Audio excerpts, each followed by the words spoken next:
ரிசல்ட்ல முடியுது, விசுவாசம் ரிசல்ட்ல தான் ஆரம்பிக்குது. புரியுதா உங்களுக்கு?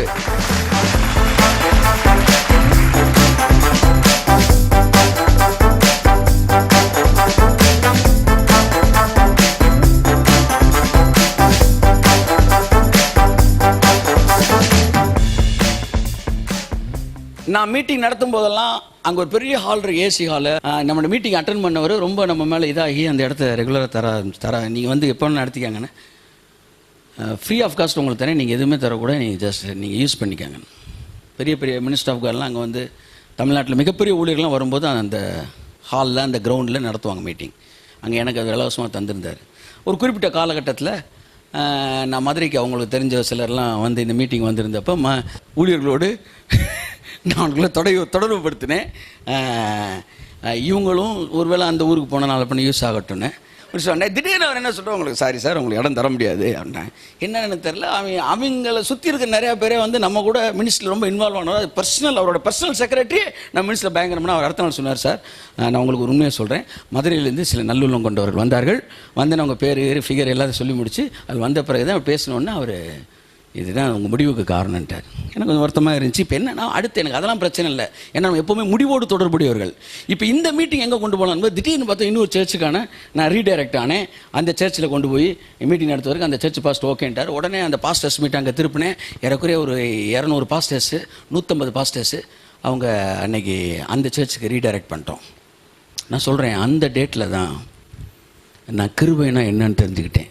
அந்த சர்ச் பாஸ்டரோட கனெக்ட் ஆகி ஆனால் யோசிக்கிறேன், நல்ல வேலைடா அந்த இடத்துல தொடர்ந்து நடத்திக்கிட்டு இருந்தால் இன்றைக்கி நான் தொடர்ந்து அதாங்க பேசிக்கிட்டு இருந்திருப்பேன். என்ன பேசிக்கிட்டு இருந்திருப்பேன்? வெள்ளியின்ற களிம்பை புரித்தடு. என்ன நல்லவர் பாருங்க, அவர் நம்ம எதிரியெல்லாம் யூஸ் பண்ணுறாரு. அன்னைக்கு அந்த வாசல் அடைக்கலைன்னா என் வாழ்க்கையின் மிகப்பெரிய டெஸ்டினியை நான் இழந்திருப்பேன். ரட்சிக்கப்பட்ட நாள் எவ்வளவு புனிதமானதோ அதற்கு சற்றும் குறையாத அளவு புனிதமானது நான் கிருபை அறிந்து கொண்டது. ஆனா அது எங்க நடந்துச்சு பாருங்க. முடிவோடு இணைக்கப்பட்டிருக்கிற நீங்கள் இயேசுவின் தெளிக்கப்படட்டும். ஆமென். ஒரு நாளும் சர்க்கிள்களை பார்த்து பயப்பட மாட்டீர்கள். ஆபிரகாம் கட்டி உண்டாக்கின நகரத்திற்கு காத்திருந்தான். You just wait for the finished work to be manifested. உங்களுக்காக முடிக்கப்பட்ட அந்த வேலை வெளியரங்கமாக முடிக்க காத்திருங்கள். நீங்கள் வளர்ச்சிக்காக, வளர்ச்சின்றதே கிடையாது கிறிஸ்தவ வாழ்க்கையில.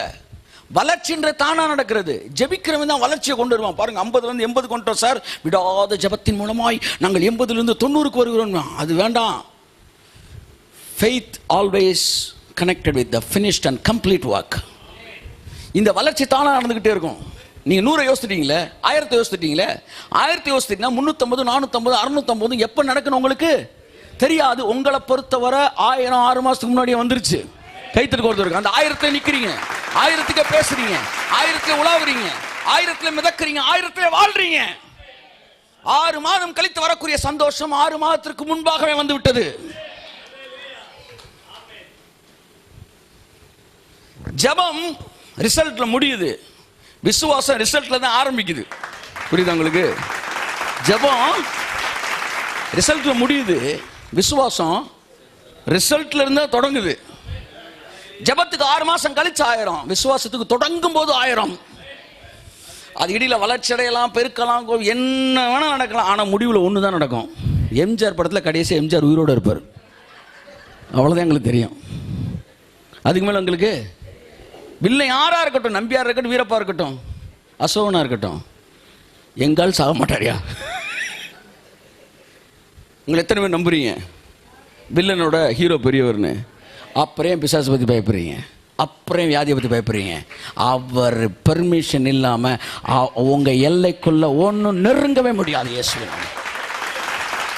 ஆமென், ஆமென். I am connected with the complete work.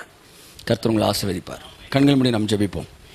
நல்ல பிதாவே, எங்களை தாழ்த்தி ஒப்புக் கொடுக்கிறேன். ஜனங்கள் எல்லாரும் இந்த செய்தியை ஆண்டவரை நேரடியாக கேட்கிறவர்கள், ஆண்டவரே மீடியாவின் மூலமாய் கேட்கிறவர்கள், ஆண்டவரை அத்தனை பேரையும் உடைய கருத்தில் ஒப்புக் கொடுக்கிறேன். அவர்கள் இருதயங்கள் முடிக்கப்பட்ட தேவனுடைய வேலையோடு இணைக்கப்பட்டதாக இருக்கட்டும்.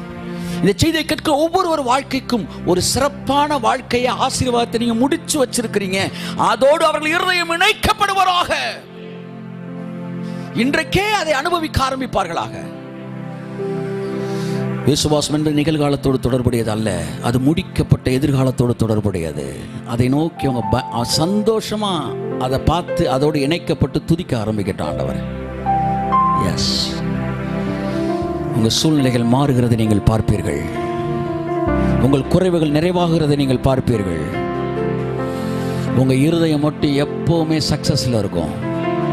சர்க்கிள்களுக்கு பயப்படாது, சின்ன சின்ன நோக்கெல்லாம் பயப்படாது, சின்ன சின்ன இல்லை என்பதற்கெல்லாம் பயப்படாது. சர்க்கிள்கள், தோல்விகள், எதிரிகள், பலவீனங்கள் எதுக்கும் பயப்படாது. ஏனென்றால் உங்களுக்கு நல்லா தெரியும் முடிவிலே ஜெயம் கொண்டவர்களாய் நீங்கள் நிற்கப் போகிறீர்கள் என்பது. இயேசு கிறிஸ்துவின் நாமத்தினாலே இந்த வார்த்தை 100 மடங்காய் பலன் கொடுக்கட்டும். ஜீவனுள்ள நல்ல பிதாவே, ஆமென், ஆமென், ஆமென். Praise God. God bless you. கர்த்தர் உங்களை ஆசீர்வதிப்பார்.